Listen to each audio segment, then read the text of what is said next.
किस प्रकार से हम सब अपने देश, अपने भारत के लिए कुछ कर सके, इस प्रकार की भावना के साथ जुड़े हुए थे। मगर मुझे आश्चर्य होता है कि जब ऐसी परिस्थिति देश में होती है, आप लोगों में से कई चैनल ये भी दिखा रहे हैं कि अभी अटैक्स चल रहे हैं, आतंकवादी हमले हो रहे हैं, उस बीच भी कुछ नेता ऐसे हैं जो बयान देते हैं जो देश के विरोध होता है, जिसमें देश का विरोध होता है। कांग्रेस के जाने माने नेता, कांग्रेस के दिग्गज नेता सैफुद्दीन सोज, उन्होंने कश्मीर में इस हमले को लेकर जिस प्रकार का बयान दिया है और कहा है कि हिंदुस्तान को चाहिए कि वो पाकिस्तान के साथ न केवल बात करे अपितु आतंकवादियों के दिमाग के अंदर, आतंकवादियों के मन के अंदर क्या चल रहा है, उन्हें क्या चाहिए, उसे भी समझने की कोशिश प्रधानमंत्री नरेंद्र मोदी जी को करना चाहिए। आप सोच के देखिए, ये कांग्रेस की सोच है, ये कांग्रेस की सोच है। सैफुद्दीन सोज जो कांग्रेस के दिग्गज नेता है, जिन्होंने जम्मू कश्मीर को लेकर पहले अपने किताब में कश्मीर को लेकर प्लेबिसाइट होना चाहिए, कश्मीर अलग होना चाहिए, इस प्रकार के बयान भी दिए हैं। उन्होंने आज कहा है कि आतंकवादी के मन के अंदर, आतंकवादी के दिमाग में क्या चल रहा है, हिंदुस्तान का यह फर्ज है कि हिंदुस्तान ये जाने। आर्मी के चीफ को सड़क का गुंडा कहती है कांग्रेस, और आतंकवादी के मन को पढ़ने के लिए प्रयास करना चाहिए, इस बयान की हम निंदा करते हैं। जहां तक फारूक अब्दुल्ला और बाकी नेताओं का सवाल है, उन्होंने भी पाकिस्तान से बातचीत की पेशकश की है। मुझे दुख केवल इस बात का है कि हजारों बार हिंदुस्तान ने कहा है talks and terror can never move together, उसके बावजूद जब शहादत चल रही हो, जब वीर जवानों की अंतिम यात्रा चल रही हो, उस समय इस प्रकार की, मैं कहूंगा, इस प्रकार के स्टेटमेंट कहे जाएं, ये न केवल अनुचित है अपितु ये दुखद है। हिंदुस्तान इसका जवाब देगा। मुझे तो ये कहते हुए भी दुविधा होती है, कहते हुए भी दुख होता है कि सैफुद्दीन सोज, फारूक अब्दुल्ला जैसे लोगों को एक मुख्य स्थान इन राजनीतिक पार्टियों ने दिया हुआ है, अपने अलायंस में, अपने पार्टी में, अपने ग्रुप में, उनको बॉयकॉट नहीं करते हैं। मगर बॉयकॉट करने की बात आती है तो लोकतंत्र में पत्रकारिता को किस प्रकार बॉयकॉट करना है, उसको लेकर ये लोग आगे बढ़ रहे हैं। ये जो इंडी अलायंस है, आप सभी जानते हैं आज 15 सितंबर है। 15 सितंबर यानी अंतर्राष्ट्रीय लोकतंत्र दिवस, इंटरनेशनल डेमोक्रेसी डे है आज। आज के दिन जिस प्रकार का एक सर्कुलर ये इंडी अलायंस या घमंडिया अलायंस कह लीजिए, उन्होंने जारी किया है और कुछ पत्रकारों का नाम, बकायदा नाम लिखकर जारी किया है। यह हिंदुस्तान के लोकतांत्रिक इतिहास में पहले कभी नहीं हुआ था कि इस प्रकार पत्रकारों के नाम के साथ कि हम उन्हें बॉयकॉट कर रहे हैं, एक सर्कुलर जारी किया जाए। यह पत्रकारिता का विरोध है और इंटरनेशनल डेमोक्रेसी डे में कहीं न कहीं यह दिखाता है कि कुछ ऐसे दल आज भी हिंदुस्तान में हैं जो पहले भी लोकतंत्र पर विश्वास नहीं करते थे और आज भी लोकतंत्र और लोकतांत्रिक प्रक्रियाओं पर विश्वास नहीं रखते हैं। एक इतिहास है, there is a chronology in history. आप याद कीजिए, पंडित नेहरू, हिंदुस्तान के पहले प्रधानमंत्री, 10 मई 1951, 1951, 10 मई 1951, हिंदुस्तान का पहला अमेंडमेंट, हिंदुस्तान के संविधान का जो पहला संशोधन होता है, वो संशोधन क्या था? The first amendment of the Indian constitution was to curb the freedom of expression. किस प्रकार से रेस्ट्रिक्ट किया जाए फ्रीडम ऑफ स्पीच को, यह पहला संशोधन, प्रथम संशोधन था पंडित जवाहरलाल नेहरू का, भारतवर्ष का। आप सोच के देखिए, भारतवर्ष की उस समय एक इंटरिम सरकार चल रही थी, इलेक्शंस भी नहीं हुए थे, मगर एक इंटरिम गवर्नमेंट द्वारा पहला संशोधन यह किस प्रकार फ्रीडम ऑफ स्पीच को रोका जाए उसको लेकर था। इंदिरा गांधी 25 जून 1975, 25th June 1975, declaration of emergency, the black day in the history of India's democracy. इतिहास में हिंदुस्तान के लिए एक काला धब्बा बना था जब इमरजेंसी लागू इंदिरा गांधी ने किया था और लाखों पत्रकारों को जिस प्रकार से प्रताड़ित किया गया था, संपादकीय तक पत्रकार लिख नहीं पाते थे। पुलिस बैठकर देखती थी वहां पर कि संपादकीय में कहीं इंदिरा गांधी के विरोध में कुछ लिखा जा रहा है या नहीं लिखा जा रहा है।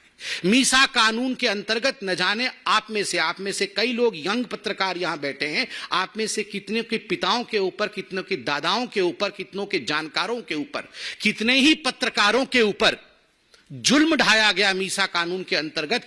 इस विषय से भी हिंदुस्तान वाकिफ है। राजीव गांधी 29 अगस्त 1988, डिफेमेशन बिल 1988। आप याद करिए, उस समय बोफोर्स चरम पर था। कुछ ऐसे पत्रकार थे, जाबाज पत्रकार मैं कहूंगा उनको, और कुछ ऐसी पत्रकारिता थी जिन्होंने बोफोर्स को बड़े स्पष्ट रूप से उजागर किया था। The story of Bofors and bribe. किस प्रकार से भ्रष्ट नेता बोफोर्स में लिप्त थे। राजीव गांधी जी के इस चरित्र को उजागर करने का काम कुछ बहुत बड़े अखबारों ने किया था। उनको लेकर जिस प्रकार एक डिफेमेशन कानून लाने का प्रयास 1988 में राजीव गांधी की सरकार ने किया था, कानून ले भी आए थे, मगर हिंदुस्तान के इतिहास का वो पहला कानून बना जिसको वापस लेना पड़ा, क्योंकि पत्रकार जगत एक होकर खड़ा हो गया। There was unity amongst the media people. सारे मीडिया के लोग एक होकर खड़े हो गए, जाग उठे, हिंदुस्तान जाग उठा और अंततोगत्वा प्रेस कॉन्फ्रेंस करके राजीव गांधी को डिफेमेशन बिल 1988 वापस लेना पड़ा, जिसमें उन्होंने सोचा था कि जो गांधी परिवार के खिलाफ या उनके खिलाफ लिखेगा उसे सजा दी जाएगी। राहुल गांधी जी से मैं सवाल पूछना चाहता हूं, लिस्ट तो आपने जारी की है, क्या यह लिस्ट मोहब्बत की दुकान की लिस्ट है? सामान नफरत का और दुकान मोहब्बत का? ऐसा तो कभी नहीं हो सकता। You have shown your contempt against media. Hindustan के लोकतंत्र में जो चौथा स्तंभ है, the fourth pillar of Indian democracy, that is media. Media के प्रति जिस प्रकार का नफरत आपने प्रदर्शित किया है, मैं आपसे पूछना चाहता हूं, क्या यह मोहब्बत की दुकान है? कदाचित नहीं। मित्रों, जब ये नेता सवाल पूछते हैं, कांग्रेस पार्टी के नेता जब सवाल पूछते हैं कि सर्जिकल स्ट्राइक में हमें सबूत चाहिए, जब कांग्रेस पार्टी के नेता और आम आदमी पार्टी के नेता ये सवाल पूछते हैं कि सर्जिकल स्ट्राइक और एयर स्ट्राइक फर्जी था, आप हमें सबूत ला के दिखाइए, गिव अस द एविडेंस। जब कांग्रेस पार्टी के दिग्गज नेता पूछते हैं कि भगवान राम किस कमरे में पैदा हुए, बताओ इस कमरे में पैदा हुए या उस कमरे में पैदा हुए। जब किसी दूसरे पॉलिटिकल पार्टी जो आज घमंडिया अलायंस में है उसके नेता पूछते हैं भगवान राम ने किस इंजीनियरिंग कॉलेज से इंजीनियरिंग की, बताइए। जब ये सवाल पूछते हैं तो ठीक है, जायज है, इनको बॉयकॉट नहीं किया जाएगा। मगर जब पत्रकार डिबेट में सवाल पूछ लेता है इनसे कि आपके राज्य में भ्रष्टाचार क्यों हो रहा है, आपने जो आंकड़े प्रस्तुत किए थे वो आंकड़े गलत थे, सही आंकड़े ये है, क्या हिंदुस्तान की ग्रोथ स्टोरी आज विश्व में एक रिकॉर्ड नहीं कायम कर रही? क्या G20 सफल हुआ या नहीं हुआ? अगर इस प्रकार के सवाल कांग्रेस या इंडी अलायंस के दूसरे लोगों से पूछ लिया जाता है तो आप बन जाते हैं बॉयकॉट करने वाले पत्रकार। आपको बॉयकॉट कर देना चाहिए। क्यों? ये जो नेता हैं ये भगवान हैं, ये भगवान पे सवाल उठा सकते हैं और पत्रकार जो हैं वो नेताओं पे सवाल नहीं उठा सकते हैं, उनसे सवाल नहीं पूछ सकते। मित्रों, ये राहुल गांधी जब विदेश जाते हैं, अभी भी विदेश में है जहां तक मैं जानता हूं, कुछ प्राइवेट मीटिंग वगैरह कर रहे हैं, आज मैंने देखा है सोशल मीडिया में। श्याम पित्रोदा ने बताया प्राइवेट मीटिंग गुप्त रखी जाएगी, बताया नहीं जाएगा।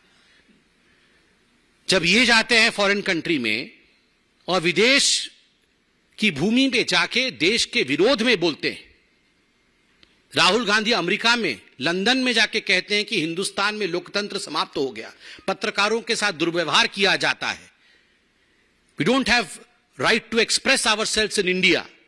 There is no freedom of speech in India. This is freedom of speech, Rahul ji. ये जो आपने लिस्ट जारी की है, ये फ्रीडम ऑफ स्पीच है. ये पत्रकारिता का सम्मान है, ये पत्रकारों का सम्मान है. ये जो बॉयकॉट करके आप सम्मान दिखा रहे हैं डेमोक्रेसी का, ये आज पूरा विश्व देख रहा है, पूरा हिंदुस्तान देख रहा है. और मित्रों, आप सब पत्रकार बैठे हैं यहां पर, और आपके माध्यम से और टीवी के कैमरे के माध्यम से मैं करोड़ों पत्रकारों से आज सवाल पूछता हूं, क्या ये जो 14 नाम लिखे गए हैं, ये बॉयकॉट के नाम है या ये टारगेट लिस्ट है? क्या इनको केवल बॉयकॉट किया गया है या इनको टारगेट करने के लिए इनके नाम जारी किए गए हैं? मैं ये सवाल पूछता हूं. ये हिट लिस्ट है. कुछ ऐसे पत्रकार हैं जो डिबेट नहीं करते हैं. जो डिबेट नहीं करते हैं, आप उनमें गेस्ट भेजेंगे ही कैसे? तो उनके नाम क्यों रखे गए हैं? टारगेट करने के लिए. एफआईआर डालेंगे, आपको छोड़ेंगे नहीं, आपको मसल के रख देंगे. और आप बताइए, एक पॉलिटिकल पार्टी के कार्यकर्ता होते हैं. अब मैं कांग्रेस के लिए या उनके पार्टी के लिए कहूंगा नहीं कि लाखों कार्यकर्ता है, हजारों तो हैं, कुछ सौ तो हैं ही. आपके कार्यकर्ता कल अगर इस हिट लिस्ट में जिनके नाम दिए गए हैं उनके साथ दुर्व्यवहार करें, उन पर हमला कर दें, क्योंकि आपने लिस्ट जारी की है बकायदा कि ये नफरती पत्रकार हैं, और प्रेस कॉन्फ्रेंस करके कहा है कि ये नफरत का दुकान चलाते हैं. अगर कुछ लोग इनके ऊपर दुर्व्यवहार कर दे तो इसके लिए जिम्मेदार कौन है? तो मैं इसको बॉयकॉट का लिस्ट कदाचित नहीं कहूंगा. मैं कहूंगा this was a hit job done by a hit list released by the Congress party and the India alliance. ये एक हिट जॉब है, और मुझे लगता है इसे सारे पत्रकार फ्रेटर्निटी को बहुत गंभीरता से लेने की आवश्यकता है. बंगाल में तो देवमाल्या बागची नामक एक पत्रकार परसों ही शायद गिरफ्तार भी हुए.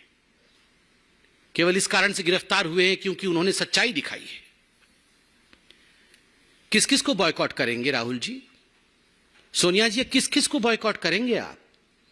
चंद दिनों पहले तो ये रणदीप सुरजेवाला जी बोल रहे थे, एक भाषण में कह रहे थे कि जिन जिन लोगों ने, जिस जनता ने नरेंद्र मोदी को वोट दिया है वो राक्षस है. जनता राक्षस है. जो मोदी को वोट देती है, जो बीजेपी को वोट देती है, वो राक्षस है, उसका बॉयकॉट होना चाहिए. ईवीएम तो पहले से ही खराब है. इलेक्शन कमीशन तो बिक चुका है. जुडिशियरी और सुप्रीम कोर्ट, इनके जजों को भी छोड़ा नहीं गया है. राम मंदिर का जजमेंट जब आया तो इनके प्रवक्ताओं ने जजेस के खिलाफ क्या क्या कहा है, ये तो पब्लिक डोमेन में है. जजेस को छोड़ा नहीं गया है. तो बीजेपी की तरफ से संबित पात्रा को भी यहां पर सुन रहे थे. इसमें सीधे तौर पर हमला जो है वो बोलते नजर आ रहे हैं विपक्ष पर. INDIA गठबंधन पर आगे